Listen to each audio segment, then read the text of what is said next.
Hello, it's Nature Inspired again, and we're back at it.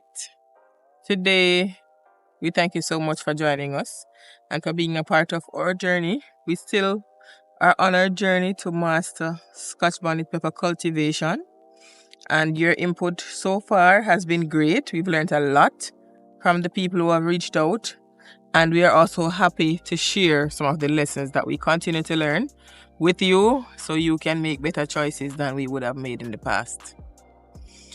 Today, we're just going to give you a quick update on the plots that we have going now. We have plot 1 that is up and also plot 5. And I'm standing in plot 1 as we speak. So for plot 1, we use the plastic mulch. And you can go back and watch our video on that when we were putting down the mulch. Sheldon and I did it by ourselves. And then also, if you recall, we would have shown you a video also where the plot was severely damaged by the rains in the later part of 2024. And we would have lost many of our trees, and the plot was very sparse, and the trees that were there were not looking very healthy. And we decided to improve on the nutrient management and pest and disease management plan for the farm, as well as we fill out the sections that we had lost some plants from. Most of those plants survived. We still have a few areas that they didn't survive, but for the most part they did. And this is what it looks like now. We went through, pruned some of the trees. We still have a little bit more pruning left to do, because there are some plants that we want to cut off the older part of it because they've come up well, like a new section would have come up, and we want to remove that. So where I'm standing right now, we have a few issues in the plot that we're trying to deal with. Should I dare say treat with? So for one, in this section we had some beautiful trees, and then Sheldon was spraying. He was treating the field, and he added too much of one fertilizer, and it actually burnt this section. So these trees are just coming back. These were fluffy trees, and if you look at this one, well, correction, not too much of one fertilizer, but the fertilizer was not mixed. Okay, so it was not properly mixed out. Yeah. Right. So this section got really this section was affected. I think it was a zinc-based fertilizer. Yes. So see the trees dry up, just coming back now. Even the peppers dry up, courtesy of Sheldon's handiwork. But this one was worse, actually. Yeah, this one was worse, and it is coming back now. So the new fresh leaves are coming back out, and we're hoping to see some new blossoms soon. Well, we are already seeing some blossoms on the new sections. And if you recall, the trees, if it doesn't grow, then it won't bear. So you realize that the blossoms are in the newer sections that are coming up.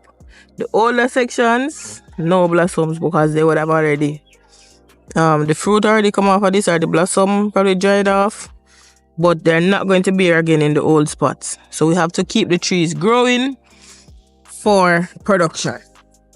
That's why nitrogen is important. Yes. Where are you getting nitrogen from? Whether organic or synthetic?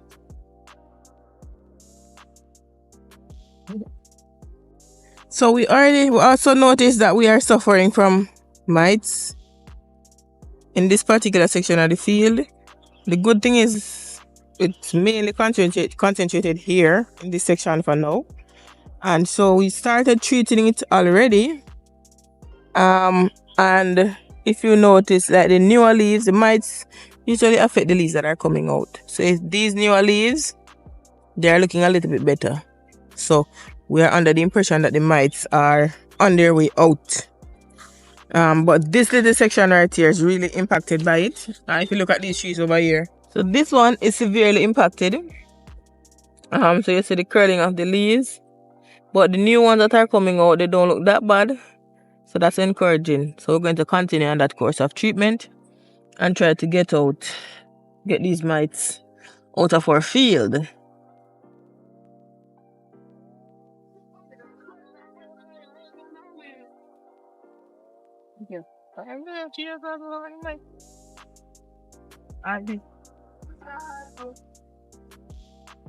Here. Did I leave him? But the mirror, see? The mirror look better. I get rid of them, man. I give them another dose. Fertility of the over-fertilizing. Still lack of water though. That's over-fertilizing. You know, I still lack of water. So, no. So you see like come here talk now? This tree showed up out here fresh and nice. Yeah. This just spring up back. But this is the old part that was there. So we are trimming off some of them old part here. Yeah. But we just cut off this one and pick it. Let's keep that.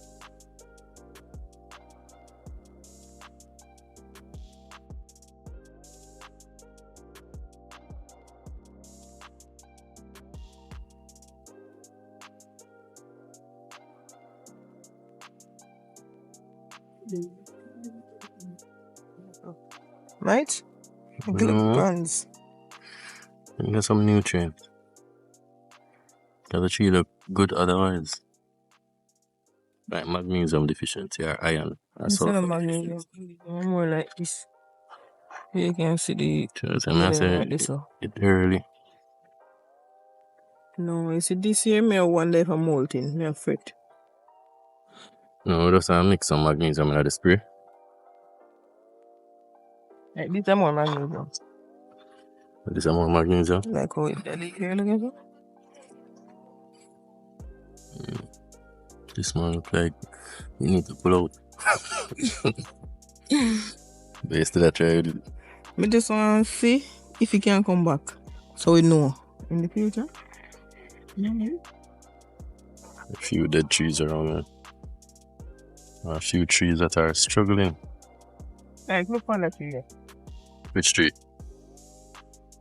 What's the problem with that? It's lacking something. Some bacterial yeast fat on it. But the color, like, yeah, that is the bacterial yeast fat. And you can see it over here, so too. Yeah.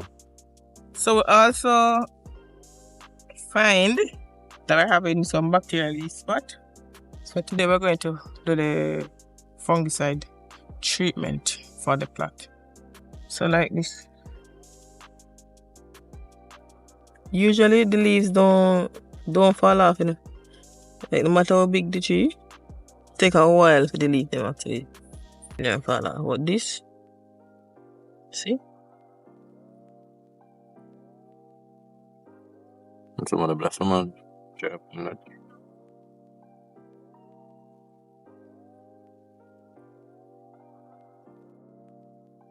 So while walking through the field, we're noticing that some of the plants, the leaves are looking like this.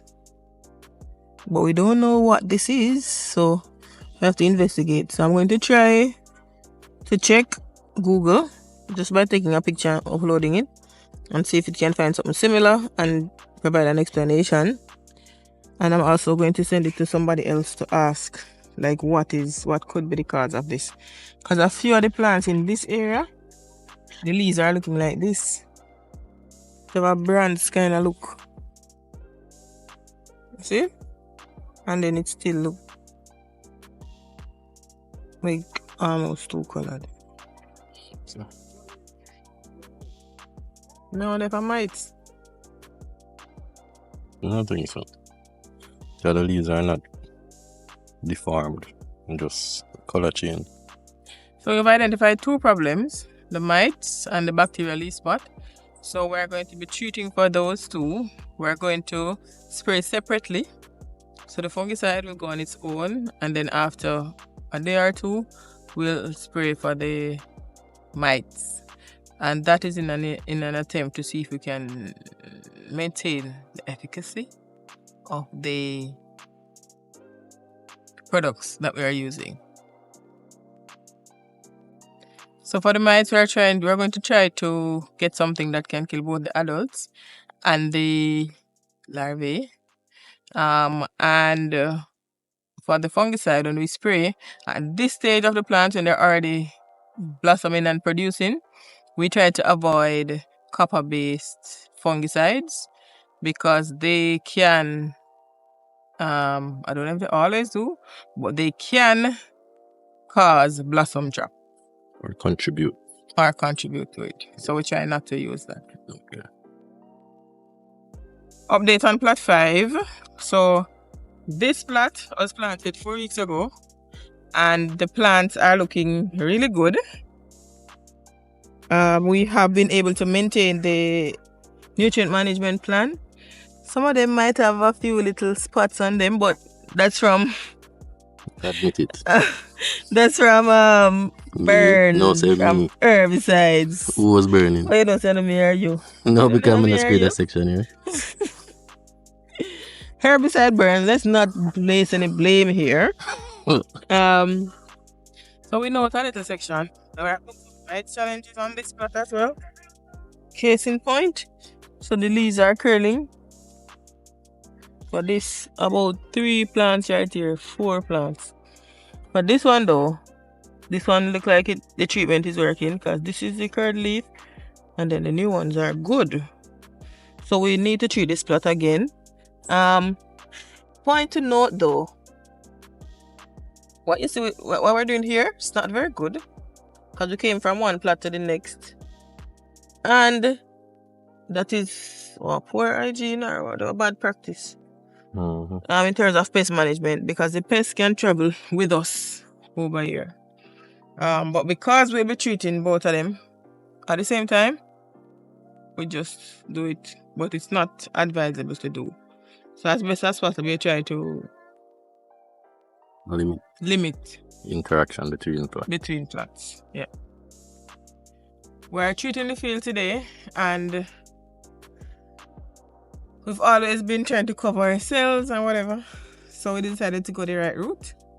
And so we got ourselves some the appropriate wear for that.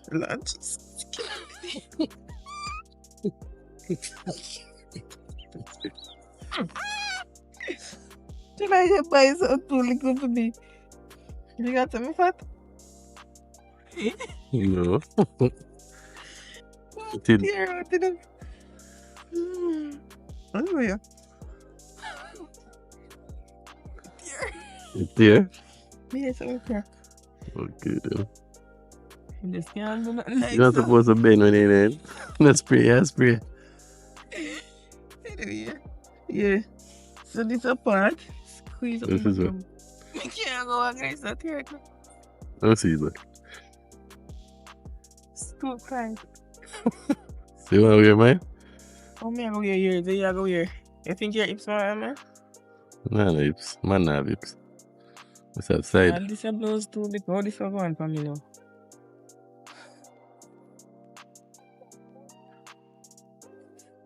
Oh. I can't stretch. You know. Oh, that one look good. No.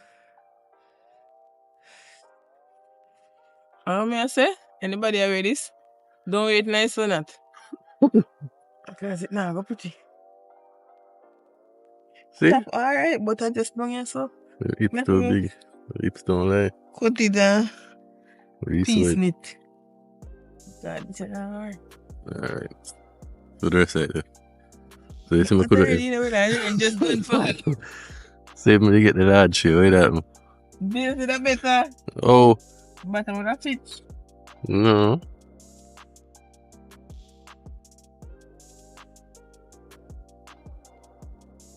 This is the remainder of it. This now. Bees. Alright. Oh, this is supposed to go for my head first. You probably can go after. Now Put put it it under first. this. Yeah.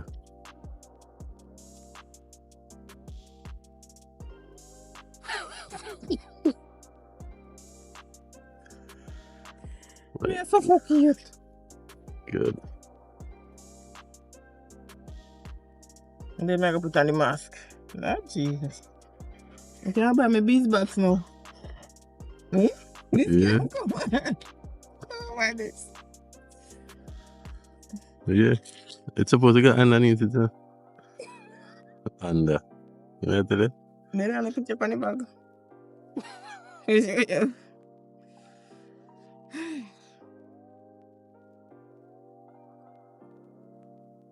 No, why they make it white? That one, no. That one? No, Shanice.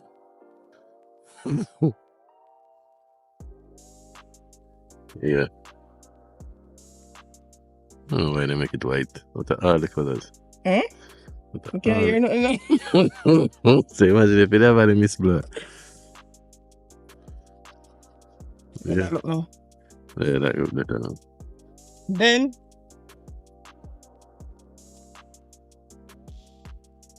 I'm gonna say, go with it after now. Yeah.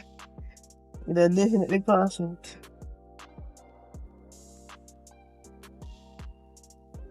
Sheldon is putting on his.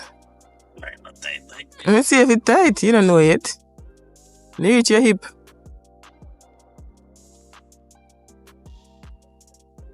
Yeah, it's tight. And short. Take a measure in the water.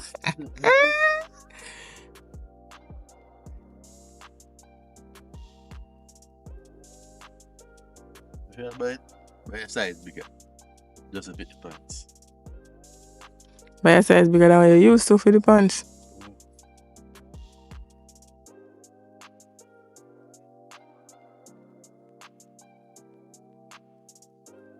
Oh, come on.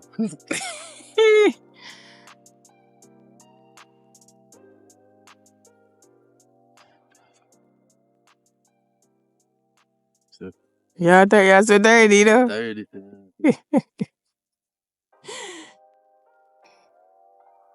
See if this can fit you. Oh.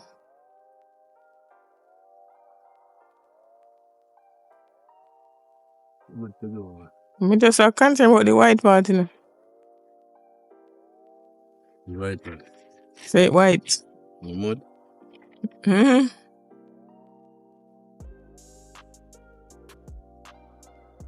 Not then I'm gonna be there, you know.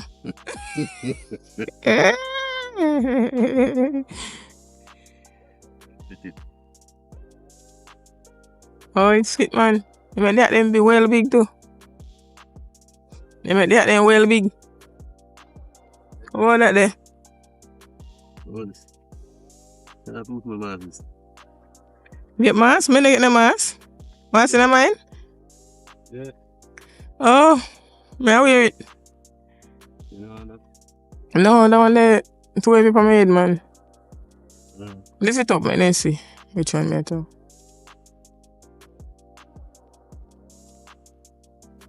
Yeah, that too heavy.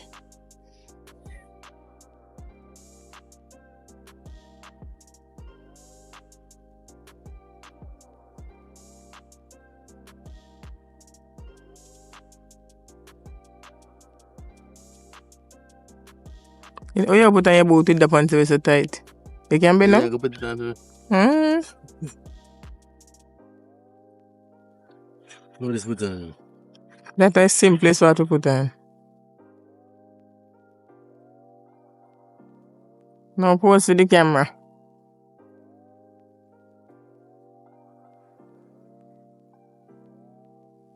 The pants can't go by either.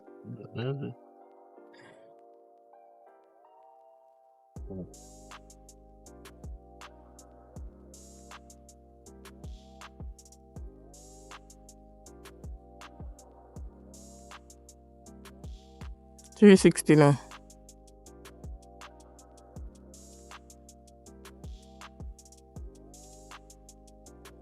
Yeah. Good. Fully covered.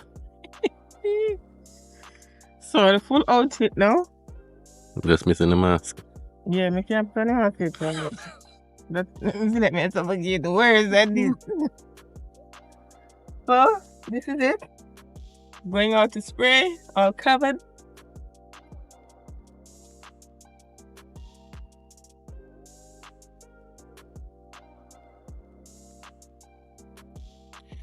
When we just started farming, we didn't know much about selecting the right treatment or the right products for our crops, for spraying and for treating the field. But we've learned over time that what we need to look for is the active ingredient. The active ingredient tells you, I guess, what the active ingredient is. So what we were told when we just started that it's good to rotate the products that you use when treating the field, because sometimes the pest will get used to it and then it won't be effective anymore. So what we were doing, we were rotating Indicarb and First Strike every other week, and we thought we were doing something good and effective. But then one time we went to the farm store and they pointed out to us the active ingredients in both, because they didn't have First Strike and we told them why we needed it. And the active ingredient, as you can see, is 14.5%. And on this one, it's the same 14.5%. So it's basically the same product, different branding, and we were interchanging it every other week. So that's something that we start to look out for now. And as best as possible, we try to interchange products that have different active ingredients in the hopes that it will be better for the plants. So you can tell us if you know more about it than us. Share, let us know how we can better select our products. So when we are treating our field and selecting the product, there are a few things that we consider. The leaflet usually outlines the crops that it can be used on and the pests that it treats for each crop. And then it also tells the amount or the dosage. So how much product do you put in per the amount of water? So this will be 5 to 10 milliliters per 4 liters, which is about a gallon. So for each gallon that you put in of water, this is the mixture amount for the product. One other thing that we look at is the pre-harvesting interval. So this tells how long before you can reap the crop. So if you use this on the crop, it takes 7 to 14 days before you can reap the crop safely for people to consume. And the re-entry period tells how long after spraying you are supposed to go back into the field. So how long after is it safe for you to go back in without your PPE? We have to always ensure that we protect ourselves too while we are doing what we're doing. So whatever it is that you use to protect yourself, you should invest in that. And we're going to do some spraying now. So thank you for joining us. Thanks for joining us on this journey. Remember to like, subscribe, and share, and leave a comment. Let us know how you prepare for how you protect yourself while you spray.